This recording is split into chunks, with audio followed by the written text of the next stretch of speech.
With great trepidation, we begin a very long and complicated chapter of Chullin, and that's Elu Trefos. Now, the Mishnah is going to give us a list of 18 Trefos. I'm not sure if you want me to translate all of these words into English. A lot of them are very technical, almost Latin words. But we'll get at least the flow of it, and we'll go through the first daf Amir Hashem of the third chapter. So we're talking about a behema now. Later on, we'll have a Mishnah that'll deal with an oath. And we start with the word nekuva. And Rashi points out that nekev means a kolshehu. That's the first Rashi in the perek. And it means any small puncture in the veshet. And we said that the veshet was the esophagus where the food goes down, and that makes it into a treifa. In contrast, says the Mishnah, with regard to the trachea, which is not the food pipe, but rather the air pipe, or otherwise called the windpipe. So there, the halacha is that psukas hargageres, which means that more than half of the gargeres, which again, gargeres is another word for the kana, was cut. So if it's, let's say, 49%, then as we discussed many times, the shochet could put his knife inside and just get over the 50% line. So that's called psuka, as opposed to nekev, because the word psuka means that it's more than halfway cut. Nikev krum shalmoach. So again, the brain is surrounded by a membrane, and if that membrane was nikev, again, nikev means kol shehu, the smallest amount, it's a treifa. Nikev, again, we're talking about a mashu, lebeis halev, lebeis halolo. So we're talking about the puncture of the heart, and the beis halolo is what we call the chamber. And here they give you a little bit of a picture of it. There are two chambers here in the picture for a behema. There's the halal hakoton and the halal hagadol, which otherwise known as the right ventricle or the left ventricle. However, he says that if the hole does not penetrate all the way to the chamber, then it's not treifa, and that's going to be a Mishnah later on. We go on now to number 5, and that is Nishbra Hashidra V'nifsak Hachutchala. Now, this sounds like it's two different categories, but it's really one and the same. And basically, it's the Nifsak Hachutchala. So in the spine, there's a certain cord, and that cord, once it's nishbara, so this is the normal situation, that if it's nishbara, then you could know and assume that the cord itself is severed. Nital hakoved. Now here the Mishnah makes the following distinction with regard to the liver. And if the liver was removed in such a way that lo nishtara minu klum, nothing remains of it, then the animal cannot live without a liver. Hareya shenikva, if there was a nekev, again the smallest mashu of a puncture in the lung, that's enough to make the animal into a treifa. And the question is, why did the Mishnah really have to mention this when it says, it says osha chasra. Chasra sounds like it means that, there's part of the lung that's missing. I mean, if you tell me even a small puncture is treifa, then why do you have to tell me if there's missing part of the lung? So that's going to be a question in the Gemara. Rabbi Shimon Omer, Rabbi Shimon holds that lakula, it's not automatically such that once there's a puncture in the lung, the animal is therefore treifa, unless shetinokev lebeis hasimponos. Okay, so these beis hasimponos are called the bronchi, and it's not treifa unless it was punctured all the way to the bronchi. So a superficial uh, puncture would not, according to Rav Shimon, in the lungs would not render the animal a treifa. That's Rabbi Shimon's kula.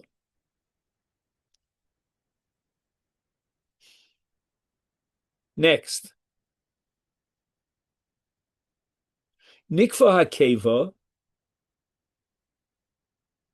Now the cow, for example, and other animals have many different kevas, many different kind of abdomens where they initially chew on the grass and then they regurgitate. It goes down to another stomach and so forth and so on.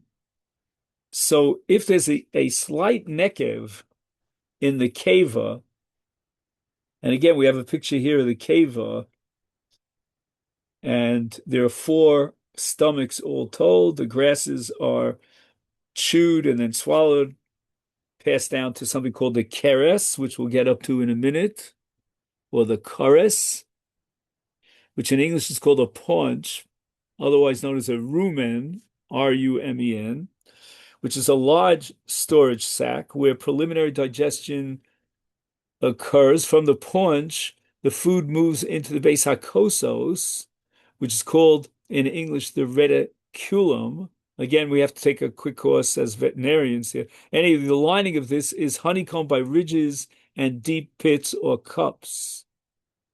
The cuds, otherwise known as cuds, and they are regurgitated at will to be leisurely rechewed. After the chewing of the cud, the food is again swallowed, this time passing through the paunch and the risulam into the hamses, which in English is called the omasum, very similar to the language of the Mishnah. And then it goes finally into the keva, the abasimum, which contains gastric juices. From there, food passes on to the dakim, the intestines. We're going to come up right now in the Mishnah. But in any event, the keva is the fourth stomach. And that's what the Mishnah is referring to when it speaks about a nekev in the keva, a puncture in the fourth stomach. Nikva hamora, this is going to be a major machlokes, but our Mishnah holds that if there's a nekev in the gallbladder, the animal is going to die, and therefore it's a treifa. We'll see later on who disagrees with this. Nikfu hadakim, right? These are the intestines, and there was a nekev in the intestines. That makes it into a treifa.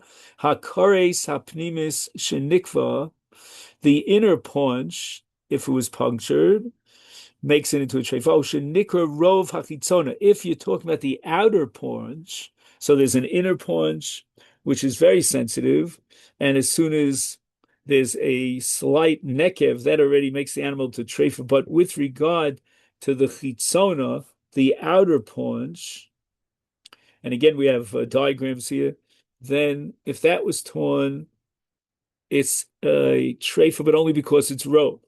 And that's the sheet of the Tanakama l'chumra. Now we have a kula of Rabbi Yehuda Omer, Hagdola Tefach.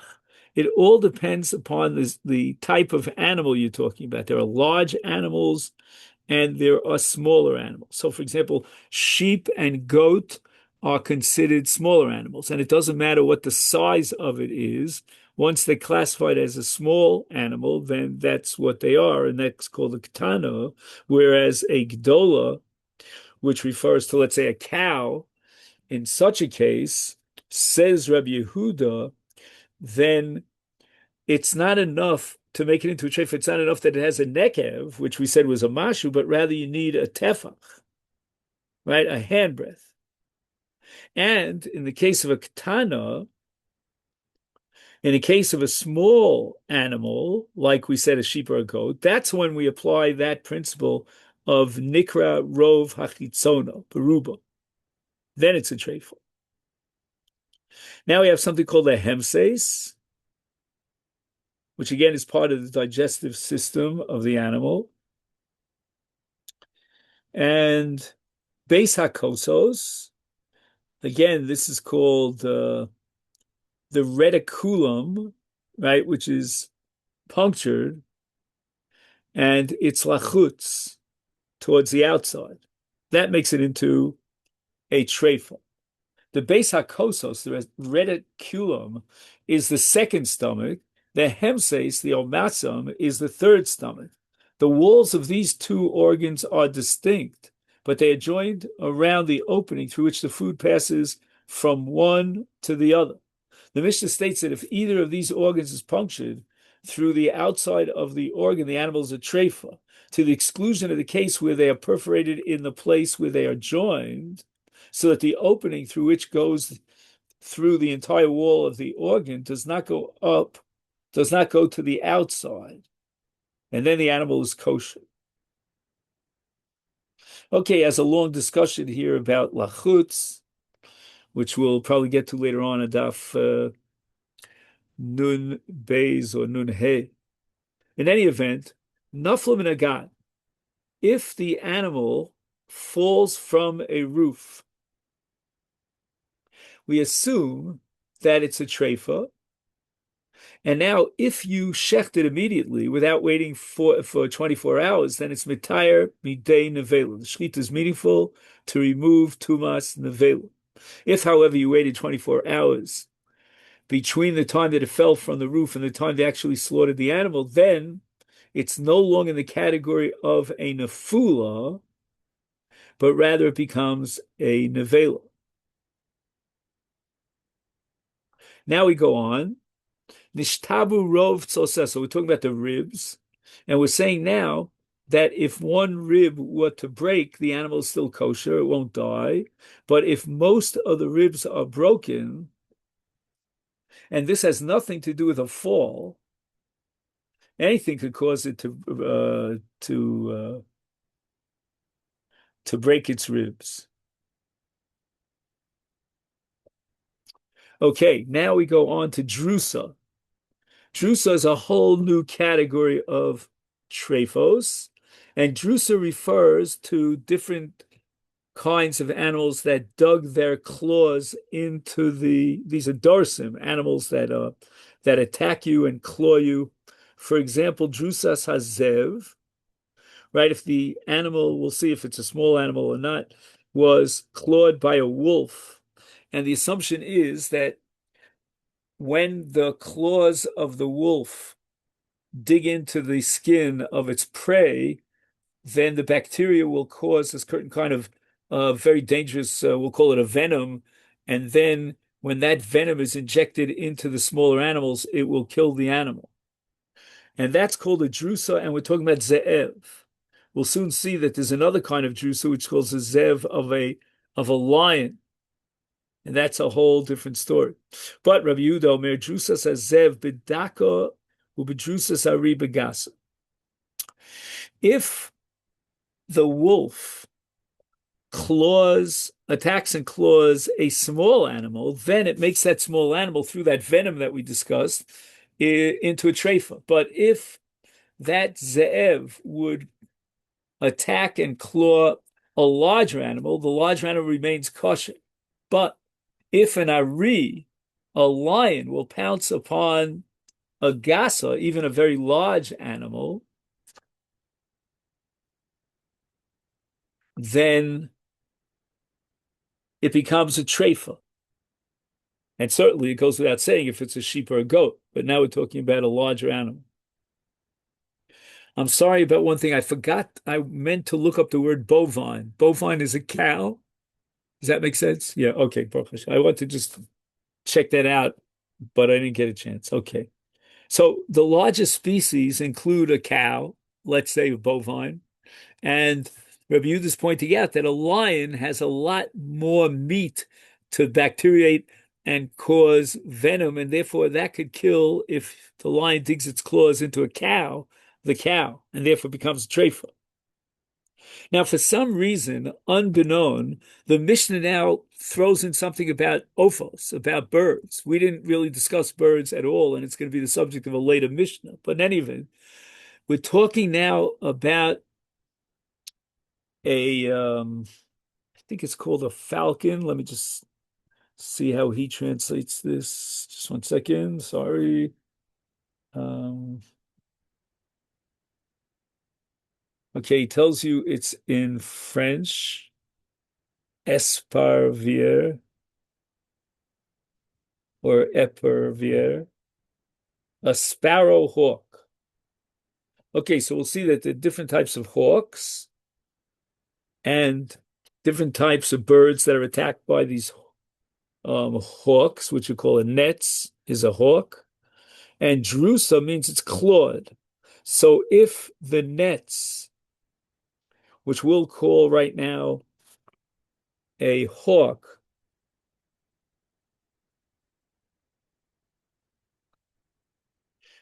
claws a small bird, and small species of birds such as a dove, it becomes a treifa even by a nets, which is again a different type of a hawk that apparently sparrowhawk, which is not so deadly. But drusas hagas biofagas. In the case of a gas, which is a larger hawk, then the larger hawk, if it claws even a bird as large as a goose or a chicken, it makes it into treifa.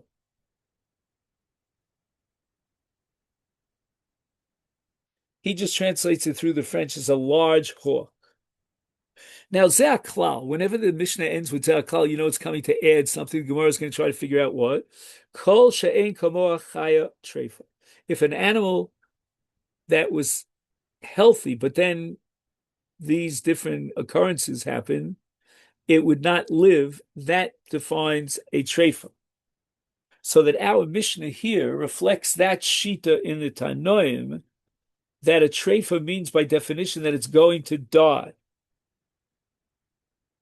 And that's going to be the zaklal, the ribui of zaklal. We'll soon see that there's another opinion about what makes an animal into a treifa. But now we're going according to that Tana that holds if the animal will die within a year due to its defect, it is a treifa. Omar Rav Shimon ben Lakish, remez l'treifa min haTorah minayin. Well, what's going on over here? Minayin? The Torah explicitly speaks about a treifa. Ubasar b'sada b'treifa lo sochelu. So what was Reish Lakish's question? And the Gemara says, Ella, but rather let's reinterpret Rav Shimon ben Lakish's question. Remez l'treifa she'ena chaya min haTorah minayin. Now Reish Lakish is representing that shita in the Tanoim that seems to be reflected in our Mishnah that a treifa will not live. How do you know that? Where do we know from the Torah itself that a treifa is not going to live? The Ketani Seifa, and the Mishnah says that Klal Kol Shein Kamo Achaya treifa. If it's not going to live, it's a treifa. Michlal the treifa ain't a chaya. Obviously, it's holding that a treifa is not going to live. Minolam. Is there some source in the written Torah to provide us with that rule that a treifa is not going to live? And the answer is the Ksiv, the Torah says, Zos hachayasha tochelu, what are you allowed to eat? Only a chaya. Chaya here means not a category of an animal, but chaya means an animal that will live. It has chiyus. It's a living animal. Chaya echol. If it's a living animal, you're allowed to eat it after you shecht it. But she'ena chaya, if it's going to die, lo seichel, you can't eat it. Why not? Because it's a treifa. So all this makes sense if you hold that a treifa is not going to live for more than 12 months, meaning its life is already, how should I say, limited or determined to death within 12 months. And what about the shita that holds that a treifa could still live So what's the Gemara asking over here? If a treifa could still live, so what are we looking for? And the answer is that even according to that view that a treifa can live, we need some sort of basis in the Torah for that. Can you prove to me that a treifa can live? Because then, if I find one of these, an exhibit of one of these phenomena that we listed in the Mishnah, the 18 cases, and yet it's survived after 12 months, then maybe it's not a treifa. No, it is a treifa. Because a treifa is going to live. And how do we know this? Nafkale mi, and again, Reish Lakish is going to have to come back to this pasuk and reinterpret it, but zos hachaya asher tochelu. The word zos is always a mute. And it's telling you this chaya, this living animal, is you're allowed to eat. Zos hachaya echol, chaya cheres lo tochel. Right? The chaya, which we said is a live animal, you're allowed to eat, meaning if it has no defect, you're allowed to eat it. But there's another animal that you can't eat, and that's a treifa, but it's included under chaya, except that zos tells you that a certain chaya, a certain animal which can live, is nevertheless a treifa. The idach. Now, according to Reish Lakish, what are you going to do? Hi, Zos, my Ovidle. What are you going to do with that miyut of Zos? Ton of Devei Rabbi Shmuel, from the Bryce Rabbi Shmuel. Ton of Devei Rabbi Shmuel, Zos hachaya asher tochlu. The Torah says this is the living animal that you're allowed to eat. Milame, this teaches us a tov sakadosh baruch hu kol min ve'herlo l'Moshe v'yamalo Zos echol v'Zos lo echol. Right, every single species of animals was brought to Moshe, and HaKadosh Baruch Hu said, "This you can eat, and this you're not allowed to eat." V'idach nami, if you hold that a treifa could live,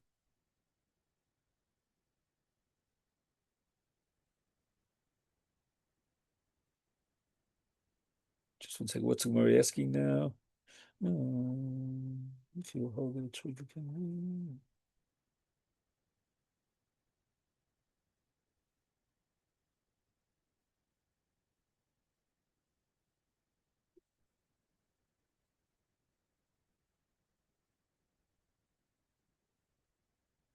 Give me a second, sorry. Idach nami, how did I understand this?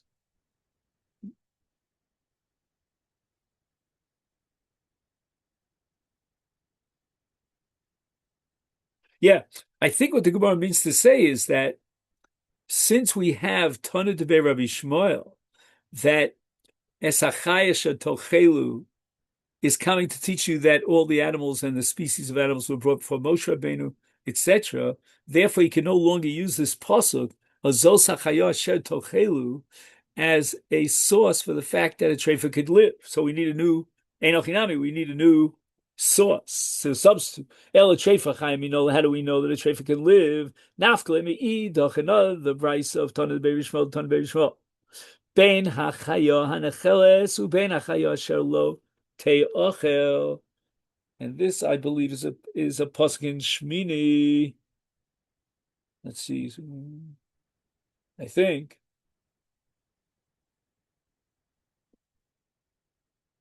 Right, so it says chaya necheles, chaya she'ein necheles, and yet it's a chaya. It's ein necheles, despite the fact it's a chaya, meaning it's going to live, but it's a treif and you can't eat it. Now this is very important, Rabbosai. Let's make a mental note of this: that the 18 species of treifa were given to Moshe at Har Sinai. Fact, the Gemara, this is the sugya for today. The su leka. In truth, there are another 11 categories of treifa that were omitted from the Mishnah. So how can you tell me that Moshe Rabbeinu received 18 species? You've got to add another 11. Now, these 11 are broken down into two categories. Va'ika, number one, Basker. Basker is made up of four letters. It's an otrikin for four extra categories of treifa. Vishev Shmaitata. And there are 7 teachings of different Amoraim. We're going to go through all of them on Omid Beis. And those teachings will establish another 7 treifa. So if we add the Bas Ger together with the Shev Shmaitata, that's 4 plus 7 is another 11.